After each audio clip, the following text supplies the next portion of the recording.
कथा प्रवचन तो अक्सर हुआ करता है। सत्यनारायण की कथा, राम कथा, कृष्ण कथा, महाभारत की कथा, भागवत की कथा, ये अक्सर हुआ करता है। लेकिन सत्संग कम मिलता है। जब सत्संग मिलता है तब हर तरह की जानकारी होती है, लोक और परलोक की। लोक में कैसे रहा जाए, गृहस्थाश्रम में कैसे रहा जाए, भाई भाई के साथ कैसा व्यवहार करे, बर्ताव करे, पति पत्नी का फर्ज क्या होता है, ये सारी जानकारी सत्संग से मिलती है। धर्म क्या है, अधर्म क्या है, आत्मा क्या है, परमात्मा क्या है, मनुष्य शरीर किस काम के लिए मिला, कौन सा काम करने में हम लगे हुए, इन सारी चीज़ों की जानकारी सत्संग से मिलती है।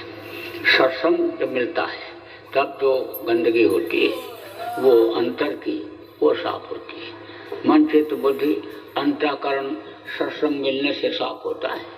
जैसे शरीर की सफाई आप साबुन और पानी से करते हो, जिस तरह से आप गाड़ी घोड़ा मकान को धोते हो, साफ करते हो, ऐसे ही यानी आत्मा की भी, यानी बुद्धि और मन चित्त अंतःकरण की भी सफाई जरूरी होती है।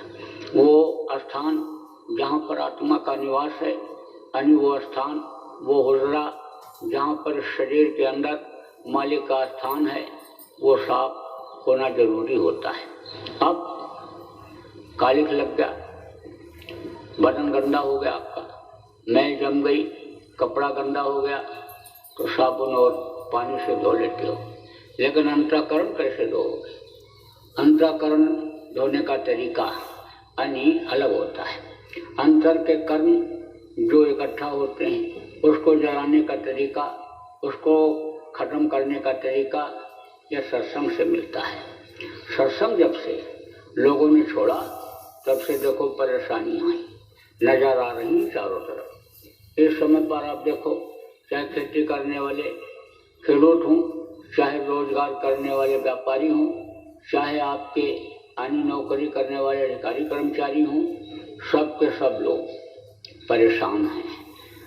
घर छोड़ करके, घर के झगड़ा झंझट से आदमी भाग रहा है। घर के झगड़ा झंझट से औरतें जल करके मर रही हैं। भाई भाई के खून का प्यासा हो रहा है।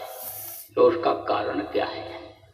खान पान लोगों का गलत हो गया, बुद्धि खराब होने लग गई। कहा गया जैसा खाओ अन्न वैसा हो वे मन, जैसा पियो पानी वैसी हो वे वाणी। देखो भीष्म पितामह बाणों के शैया पर लेटे थे। शैया कहते हैं लेटने की जगह को, तो बाण ऐसे लगे हुए थे, उस पर वो लेटे हुए थे। तब जब उनका आखिरी वक्त था, अंतिम समय था, उस समय पर वो लेटे हुए थे। तो उस समय बहुत अच्छी अच्छी बात कर रहे थे, क्योंकि उस समय दुनिया धीरे धीरे बोलने लगती है और उसको ये पता जब चल जाता है कि अब हम इस दुनिया को छोड़ करके जाने वाले हैं। जितनी भी चीज़ें हमने अपने शरीर के लिए इकट्ठा किया, घर मकान बनाया, जमीन जायदाद इकट्ठा किया, लूट करके मार करके काट करके भी लाए, यानी चढ़ाई करके राजा लोगों ने बड़ी बड़ी अन्य समझ लो कि संपत्तियां लाई, अन्य रुपया पैसा हीरा मोती जवाहरात लाए। लेकिन आखिरी वक्त पर मरते समय सब छोड़ के जाना पड़ा। तो अब आप इस बात को समझो कि इस चीज की जानकारी आखिरी वक्त पर होने लगती है कि अब न तो ये हमारे बच्चे काम आने वाले और न ही हमारा परिवार काम आने वाला है, और जो कुछ भी मैंने इस दुनिया में अपने शरीर के लिए किया वो शरीर भी अब हमारा साथ देने वाला नहीं। तो उस समय पर आदमी को जो अच्छे सच्चे लोग होते हैं उनको थोड़ा ज्ञान होने लगता है। जो पापी कुकर्मी होते हैं वो तो चिल्लाते हैं, रोते हैं, उनके ऊपर तो मार पड़ती है इस शरीर को खाली कराने के लिए, तो वो तो उसी में परेशान रहते हैं। लेकिन जो सच्चे अच्छे लोग होते हैं, ठीक ठाक लोग होते हैं, उनको ज्ञान होता है और समय का वो इंतजार करते हैं कि जैसे हमारे यह सांसों की पूंजी खत्म हो और हमारा ये शरीर छूटे। तो ऐसे समय पर वो बहुत अच्छी अच्छी बात बता रहे थे भीष्म पितामह तो द्रौपदी ने हंस दिया। तो बोली, तो भीष्म पितामह बोले, द्रौपदी तू क्यों हंसी? उसने कहा महाराज ऐसे ही हंस दिया। बोले नहीं, तेरे हंसने में बड़ा राज हुआ करता है। बोल द्रौपदी तू क्यों हंसी? बोली ऐसे ही हंस दिया महाराज। बोले नहीं, हंस करके तो तूने इतना बड़ा महाभारत करा दिया। बोल द्रौपदी क्यों हंस रही है? तब द्रौपदी ने कहा, इस समय पर तो आप बहुत अच्छी अच्छी बात बता रहे हो, ज्ञान का उपदेश कर रहे हो, लेकिन यह ज्ञान हमारा आपका उस समय कहाँ चला गया था जब दुशासन भव्य सभा में हमको कर रहा था, सिर खींच रहा था, तो सभा में आप भी विराजमान थे। तो ये ज्ञान और ये बुद्धि और ये अकल उस वक्त पर आपकी कहाँ चली गई थी? तब भीष्म पितामह ने कहा, द्रौपदी तू ठीक कह रही है, मैं दुर्योधन पापी का अन्न खा रहा था, इसलिए मेरी बुद्धि भ्रष्ट हो गई थी। तो अब आप सोचो कि अन्न के दोष से भीष्म पितामह जैसे योगी की बुद्धि खराब हो गई, तो ये जो जानवरों को मार मार करके लोग लाते, काट करके लाते और पका करके इस मानव मंदिर में अंदर डाल देते हैं, तो उससे बुद्धि कहाँ से सही रहेगी? अभी कोई देर में हजम होने वाली चीज को आप खा लो, तेल घी की बनी हुई मिर्च मसाले वाली चीजों को आप खा लो, तो कहते हो भाई गैस बन गया और सिर के ऊपर चढ़ रहा है, दिमाग काम नहीं कर रहा है। डॉक्टर के यहाँ जाते हो तो पट्टा बांधता है और कहता है कि ब्लड प्रेशर बढ़ गया, हाई हो गया। तो खून उसी से तो बना जो आपने खाया और उससे खून का दौरा तेज हुआ। अब आप ये समझो कि जानवर का मांस जब से शाकाहारी इस मशीन में पड़ेगा जो शाकाहार के लिए शरीर बनाया गया, तो उससे जो खून बनेगा तो मनुष्य का खून जैसा थोड़ा रहेगा, मनुष्य जैसा खून तो रहेगा नहीं। तो बेमेल खून हो जाने पर देखो तरह तरह की बीमारियां तो होती ही होती हैं, लेकिन बुद्धि भी काम नहीं करती आदमी की। माँ बहन बहू बेटी की पहचान आंखों से खत्म हो जाती है। कोई कितना भी ज्ञानी क्यों न हो, कितना भी पढ़ा लिखा क्यों न हो, लेकिन बुद्धि ही जब खराब हो जाती है तब उसको माँ बहन की पहचान हो पाती है। अरे भाई, बुद्धिहीन आदमी जो होता है, जिसकी बुद्धि बिल्कुल खत्म हो जाती है, जिसको आप पागल कहते हो, तो पागल को कोई पहचान होती है? आप कोई शराब पी ले तो शराब में पागल हो जाता है, होश में रहता है, होश में नहीं रहता है और बैठता है अपने ही अपने पहने हुए कपड़े में, यानी जब ज़्यादा समझ लो नशे में हो जाता है तो होश में नहीं रह जाता है। तो अब आप इस बात को समझो कि खान पान लोगों का जब खराब हुआ है तो बुद्धि भ्रष्ट होने लग गई, और वो जो सिंहासन मालिक के बैठने का वो गंदा हो गया। अब मालिक का दर्शन होना बंद हो गया। पहले जब दर्शन होता था तब आदमी खुशहाल था, क्योंकि ये दुनिया, यह संसार और दुनिया की सारी चीज़ें ये उस मालिक की ही बनाई हुई है। आप तो कहते हो कि मैं खेत में जुताई करता हूँ और बुआई करता हूँ, फसल तैयार करता हूँ, सिंचाई करता हूँ, मैं मेहनत करता हूँ तो मेरे खेत में ज़्यादा पैदा होता है, मैं मेहनत करता हूँ तो मेरे कारखाने में उत्पादन ज़्यादा होता है। ये तो आप करते हो, लेकिन मसाला तो उसी ने बनाया। अरे भाई, गेहूँ उसी ने तो बनाया, और ये जितनी भी चीज़ें हवा पानी ये सब उसी ने ही तो बनाया। अगर आप देख लो कि फसल को धूप न लगे तो कहते हो कि इस वक्त पर बदली ज़्यादा हो गई, इस साल बदली ज़्यादा हो गई तो मटर खत्म हो गया, ओस ज़्यादा गिर गया तो मटर खत्म हो गया, आलू की फसल खत्म हो गई। तो प्रकृति की ही ये सारी चीज़ें दी हुई हैं। ये तो आदमी अपने अहंकार में कह रहा है कि मैंने किया, मैंने किया। करने वाला सब वही है। आदमी कहता है कि मैं नहीं करूँगा, मेरे बच्चे भूखों मर जाएंगे। लेकिन आप इस बात को समझो कि जो पैदा होने के पहले माँ के स्तन में दूध भर देता है, देता वो है, परवरिश वो करता है। तो जब खान पान लोगों का खराब हुआ, बुद्धि लोगों की जब खराब हुई तो मालिक का दर्शन होना बंद हो गया। मालिक को इंसान आदमी भूल गया। अब इधर उधर वो भटक रहा है। कोई पेड़ में भगवान को खोज रहा है, कोई पौधे में देवताओं को खोज कर रहा है, कोई तीर्थों में खोज रहा है, कोई गंगा यमुना कृष्णा कावेरी में डुबकी लगा करके उसको खोज रहा है, जबकि वो इसी मनुष्य शरीर के अंदर में है। मुझको कहाँ ढूंढो बंदे, मैं तो तेरे पास में। लेकिन अब जब दिखाई नहीं पड़ता है तो वो आदमी इंसान भगता रहता है और तरह तरह की चीज़ों के लिए आदमी लोभ लालच में फंस करके फंसा रह जाता है, दिन रात उसी में लगा रहता है, व्यस्त रहता है। तो आपको समझने की जरूरत है कि एक ही साधे सब सधे। एक को अगर आप साध लो तो उसी से सब सध जाएगा। एक था राजा।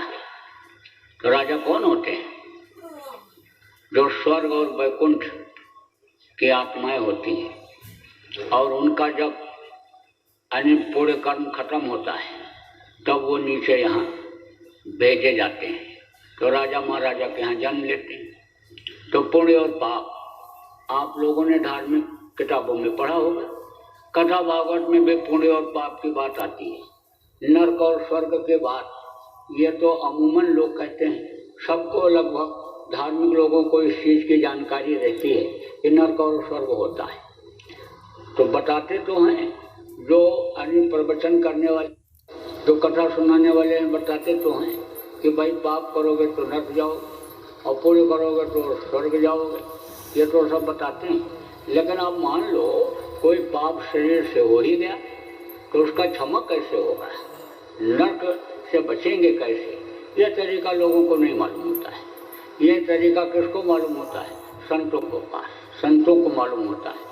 जब उनके पास लोग पहुंचते हैं तो नरक स्वर्ग से सबसे वो बड़े की बात जब बता देते हैं तो आदमी बच जाता है। तो जब नरक वाला काम करता है, पाप करता है आदमी, तो नरकों में जाना पड़ता है, मार पड़ती है, काटे जाते, सड़ाए जाते, गलाए जाते, तपाए जाते, बड़ी मार नरकों में पड़ती है। ऐसे काट देते हैं और काटने के बाद फिर जोड़ते हैं और फिर काटते हैं। उंगली को हाथ पे काट दिया जाए तो एक बार दर्द होगा और फिर उंगली पड़ी रहेगी, उसको काटोगे तो दर्द नहीं होगा। अब काटने के बाद फिर जोड़ दिया जाए और फिर काटा जाए तो फिर दर्द होगा। तो एक बार काट करके नहीं छोड़ते, काटते हैं फिर जोड़ते हैं, फिर काटते हैं फिर जोड़ते हैं, डाल देते हैं, उसी में पड़े रहो। आंख फोड़ करके और मारते हैं, भागता है, गिरता है, हाथ पैर टूटता है। वहाँ कोई सुनवाई होने वाली होती है? कोई सुनवाई नरकों में नहीं। वहाँ तो कर्मों की सजा भोगनी ही पड़ती है। यहाँ तो कहते हैं मार दो, काट दो, लूट के ले आओ, गलत काम कर लो, क्या कहीं कोई देख रहा है? अब ये तो मालूम नहीं है कि जिसको तुम नहीं देख पा रहे हो वो तुम्हारा सब कुछ देख रहा है। बचपन से लेकर के बुढ़ापे तक जितना भी कर्म करते हो सब देख रहा है। वो अगर अंधा हो जाए, वो अगर बहरा हो जाए तो अभी तो ये सृष्टि खत्म हो जाए, उसी के चलाए तो ये सब चलती है। आदमी को तो अपने ऊपर अहंकार हो गया, मैं कर रहा हूँ, लेकिन कर तो सब वो रहा है, उसने सब विधान बना रखा है। तो अब आप इस बात को समझो कि यहाँ तो कहते हैं ना मार दो, काट दो, कुछ नहीं होगा। हाई कोर्ट, सुप्रीम कोर्ट से मुकदमा जीत करके चले आएंगे, बढ़िया वकील रख लेंगे, जज से सिफारिश लगा देंगे, सेटिंग कर लेंगे, लेकिन न तो वहाँ कोई सेटिंग वाला मिलता है और न वहाँ पर कोई वकील मिलता है, न बैरिस्टर मिलता है। वहाँ तो कोई सुनवाई होने ही वाली नहीं होती। वो तो फौरन बोलते हैं, सजा तुरंत बोलते हैं, वहाँ देर नहीं लगती। यहाँ कंप्यूटर में तो खोजने में कोई चीज़ देर भी लग जाती है और वहाँ तो बही खाता ही रहता है, लेकिन उस बही खाते के पन्ना पलटते ही वो चीज़ आ जाती है और फौरन बता देते हैं। कौन बता देते हैं? चित्रगुप्त। किसको बताते हैं? यमराज को। यमराज के पिए पेशकार जिसको कहते हो, उनका नाम है चित्रगुप्त। उनके पास सारा खाका रहता है पूरे जीवन का, बस वो तुरंत फैसला कर देते हैं, ले जाओ इनको, इतने हजार वर्ष तक ले जाओ, मवाद में डाल दो, खून में डाल दो, तांबे के घड़े ऐसे जलते हुए रहते उसी पर डाल देते हैं, यानी एकदम से ऐसे गहरे, यानी समझ लो अंधकूप बिल्कुल उसी में डाल देते हैं, जानवरों से नचवाते हैं। बहुत सारे नरक हैं और उन नरकों में यानी कर्मों के अनुसार बुरा कर्म करने वालों को उसमें भेज दिया जाता है। तो यानी समझ लो कि नरक जाते हैं जो पाप करते हैं, और जो पुण्य करते हैं वो कहाँ जाते हैं? स्वर्ग और वैकुंठ में। लेकिन स्वर्ग और वैकुंठ के ऊपर भी लोक है, ब्रह्मलोक, पार ब्रह्मलोक, काल लोक, महाकाल लोक, सतलोक, अलख लोक, अगम लोक, अनामी लोक, बहुत से लोक हैं। उन लोकों में वो नहीं जा सकते। जब उनका समय पूरा हो जाता है तो पूर्ण छीड़े मृत्यु लोके, मृत्यु लोक में आना पड़ता है। तो कहाँ जन्म लेते हैं? राजा महाराजा के यहाँ, मठ के मठाधीश, आश्रम के महान बना दिए जाते हैं। तो ये लोग मेहनत करते हैं? कोई मेहनत नहीं करते, ये तो दूसरों की कमाई खाते हैं और भजन नहीं कर पाते, कुछ वहाँ के लिए नहीं कर पाते, सब यहीं के लिए करते रहते हैं। तो वो गृहस्थों का जो अन्न होता है वो तकलीफ देता है।